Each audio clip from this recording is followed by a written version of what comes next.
I'm always coming up with interesting things. The Fireflies aren't down here. However, I may have seen one when I was in upstate New York a couple weeks ago. When I was in Seattle, I don't know if they were there, but we were inside the whole time. So, Midwest. pardon me? Midwest. Yeah, okay. Fireflies. Well, they're also up in the Northeast. And when I grew up, did anybody see the newsletter? I should have put that picture. Oh, great picture. It was me and my friend Camilla in 1966 when we were 4 and 3 years old, respectively. And I got my lips stuck out because I'm thinking really hard about something, playing with a stick or whatever. And there's just the spirit of summertime, of being little, before whatever part or parts of life come along that begin to cloud our capacity to see everything and our capacity to imagine everything. Before whatever that is that takes away that limitless vision and that fearlessness. There's at least one memory that we all have, and so I was thinking about what mine were. Of being young and of summertime. I grew up in the Northeast, and summer was short. And it was sort of like deathly hot for portions of 2 months. And the rest was either coming out of spring or moving into fall.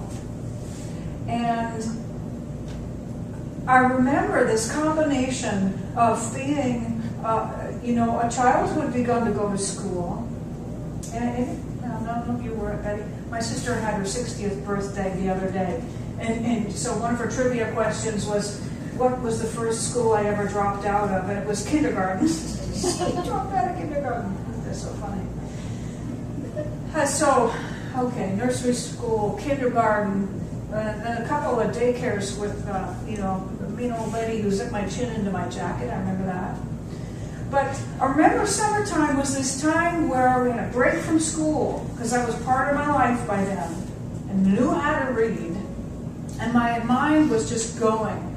I was drawing and sculpting and singing, and I had imaginary friends and real ones too, thank goodness, and I was playing little imaginary games in the dirt, and then these big quests through the woods.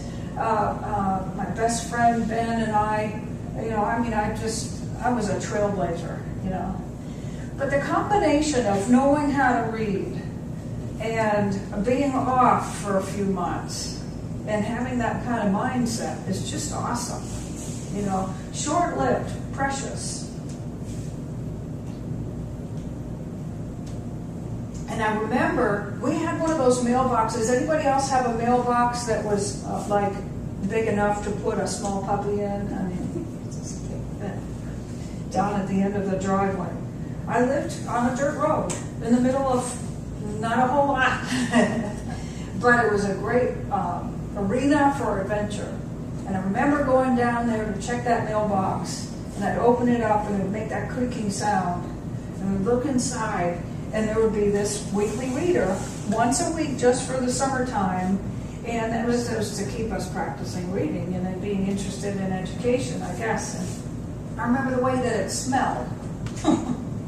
I'm not sure if I remember what I read, in it, but it was like, I got mail, and that whole time was so short, but it was so magical. I recently, as you know, went back to the state where I was born. I gave a talk and I did a wedding in Vermont, and I remember, I have a lot of memories, but one of them is one of the people that I used to go, we'd go play in the woods and promise to be home before dark, take your peanut butter and jelly sandwich in the wax paper bag, inside the brown paper bag, and that was it, He's a senator now.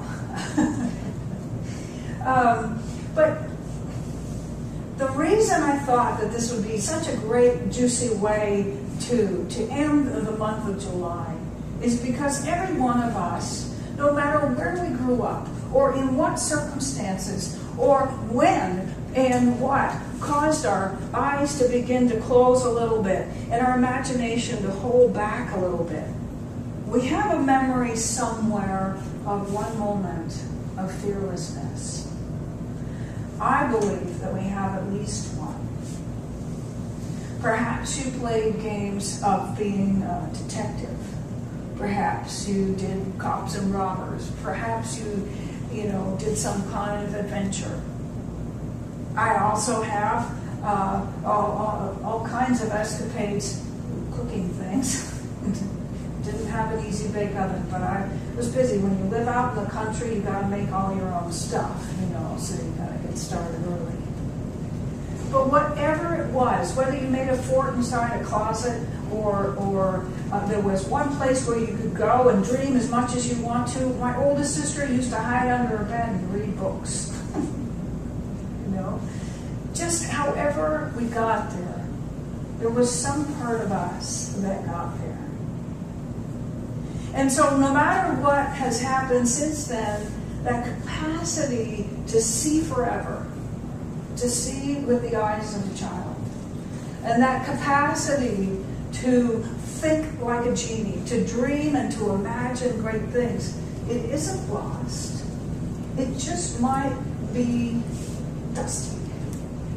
It might be holed up somewhere that's familiar and safe. I remember one time reading this book by Richard Bach called Running from Safety. I don't know if anybody remembers that one. And I've mentioned it a time or two before. That's Richard Bach on a journey to get to know and connect with his inner child who has some things to work out first. And he finds him sort of somewhere down in I think it's like in the metropolitan sewer system or something, with a flamethrower. So it's not easy to talk to. Hard to find, and not easy to talk to. But the whole journey is one of reconnecting and finding that part of us that still knows how to see and still knows how to dream. One of the quotes that I put at the top of the newsletter was, "True genius sees with the eyes of a child and thinks with the brain of a genie."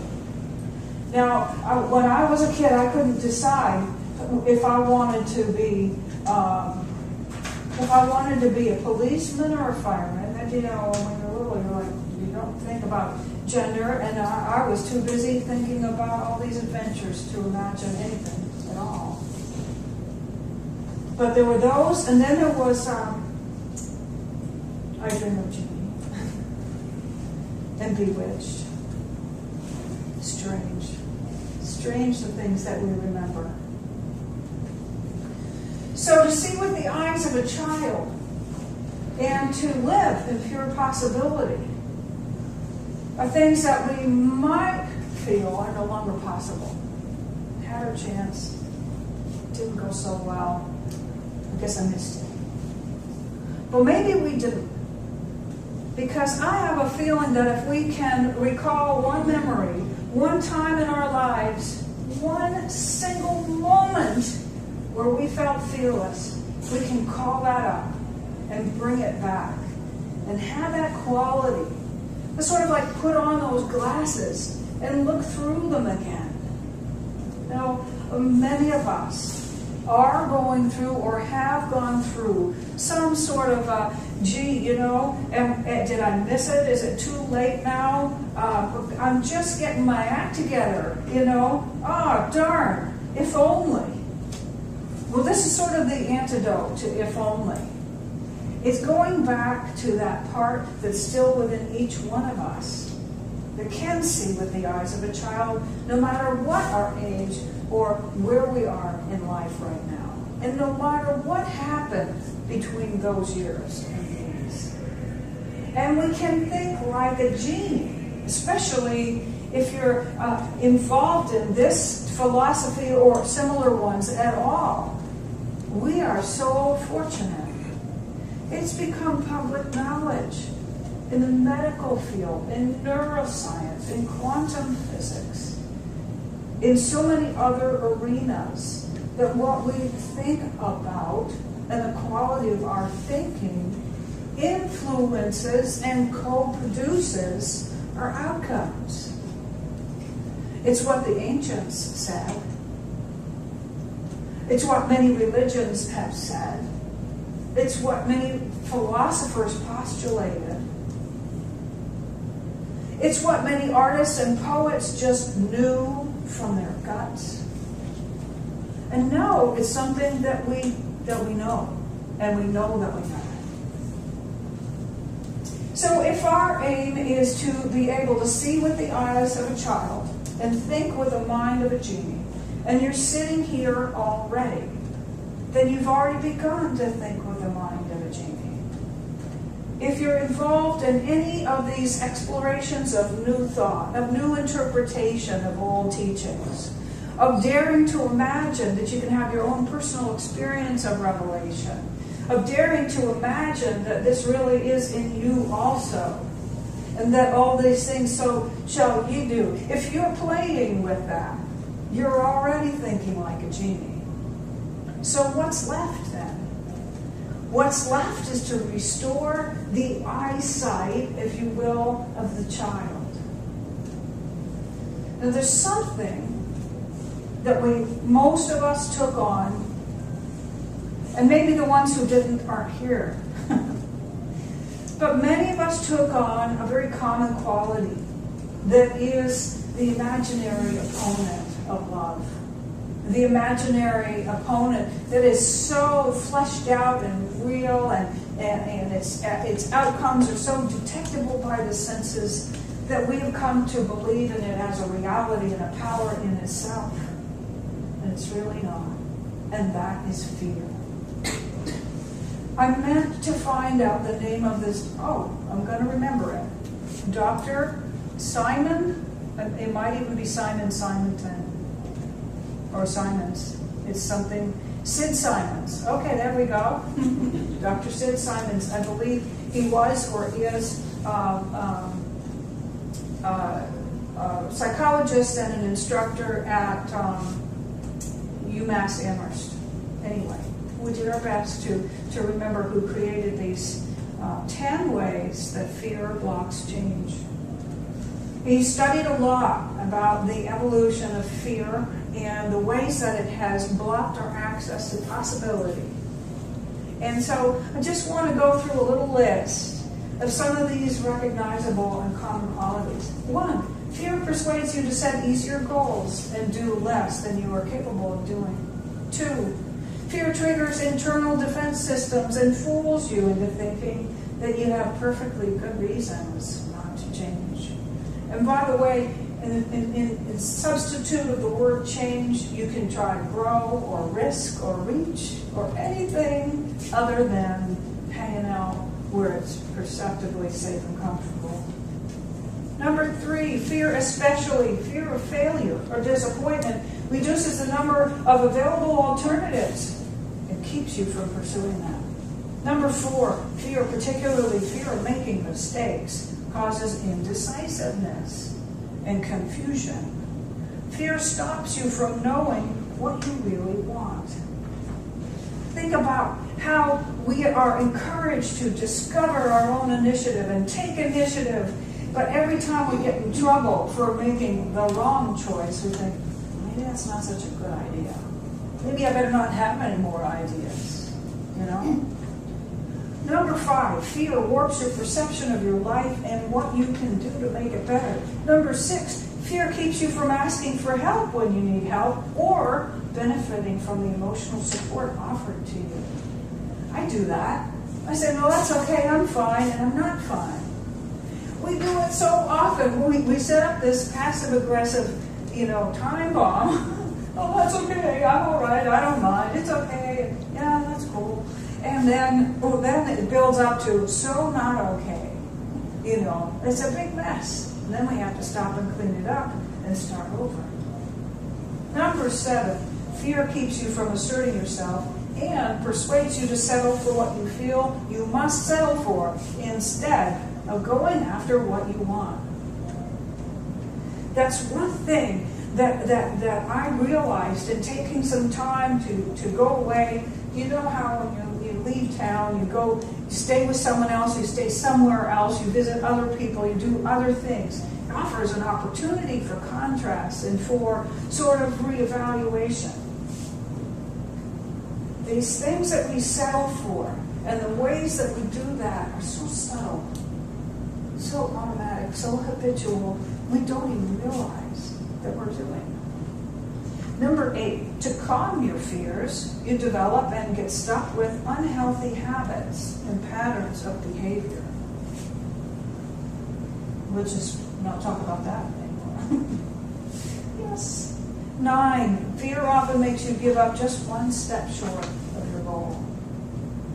I know Rick and I have been re-examining the book called The Big Leap by Kay Hendricks. Excellent, excellent book. It refers to that as the upper limit problem. It would be that part of you that's willing to go for the goal. Well, what's the other part of you? But the part that has to derail it somehow because the experience of success, of actually having this, is so foreign. It's frightening. And the last one, number 10, fear keeps you from taking healthy risks.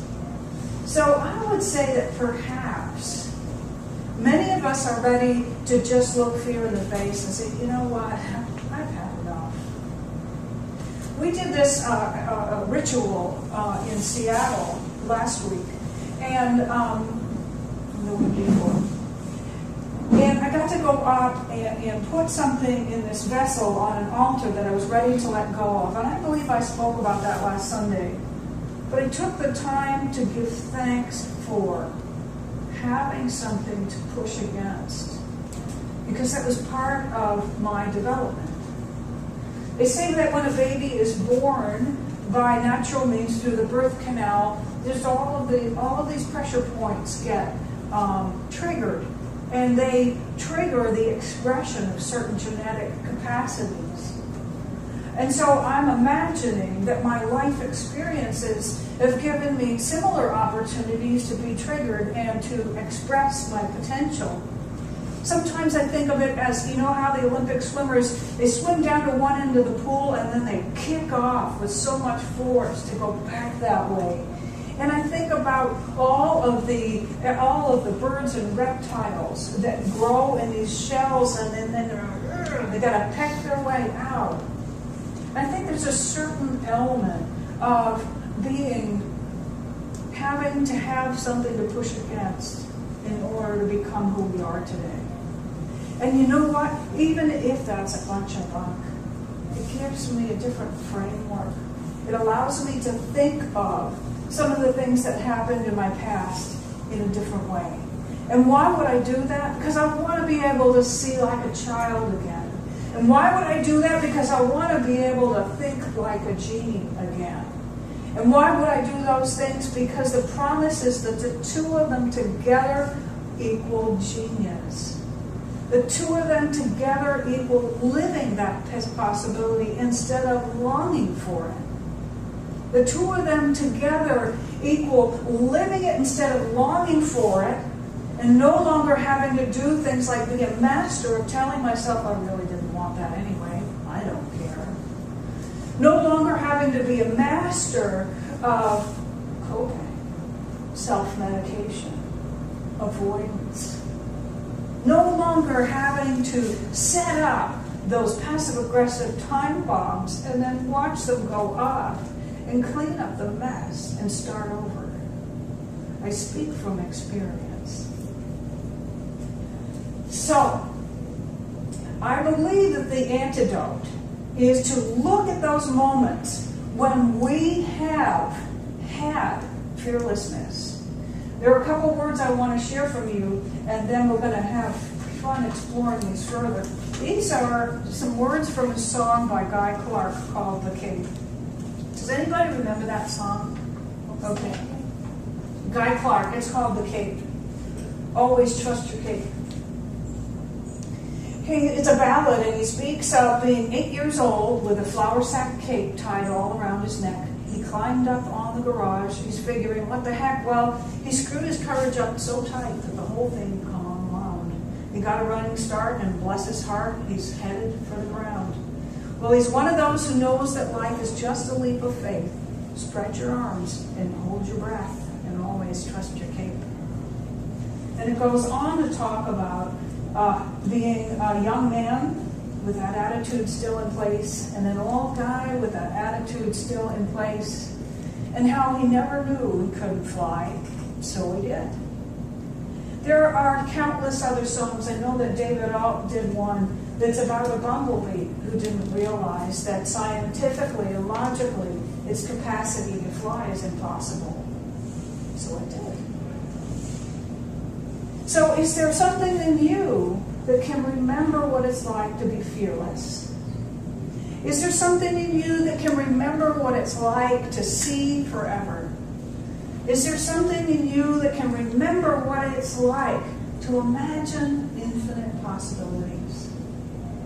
I said earlier to watch what you pray for, because I've really been focusing on this for a couple of days.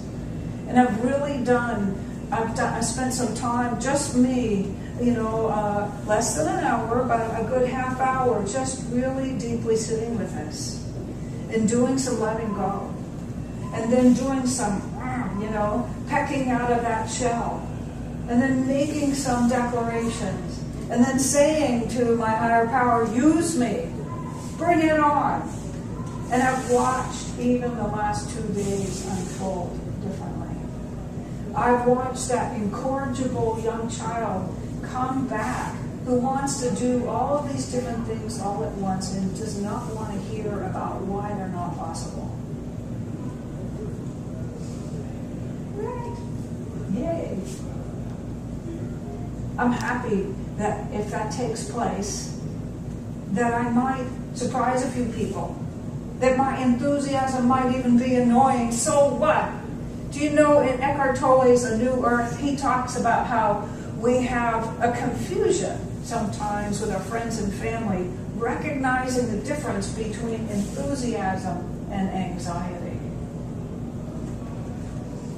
Like, well, I don't know whether she's really excited or just wound up. Maybe it doesn't matter, as long as you know. As long as you know.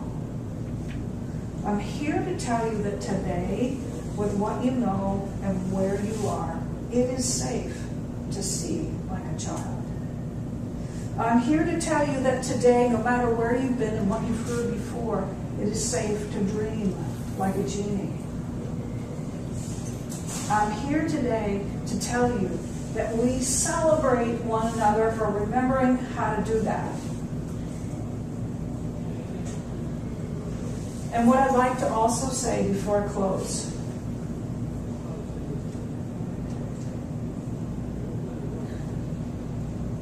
we have an enormous privilege because we're here in the safety of this room, in this building, in this place, and we're comfortable, and we pretty much know, what to expect out of this day. And there are our children and grown men and women around this world who don't have that. And if you can find that cape and take that leap of faith and become that child who sees and dreams that way again, you can become a kind of superhero. A superhero that takes that back out into the world. A superhero that teaches other children from 1 to 92 there's still no limit to what can be seen and therefore experienced. There's still no limit to what can be imagined and therefore experienced. So you actually have a high holy role to play in finding that child and that genie and becoming that free, wild being again. The world needs it. The world is ready.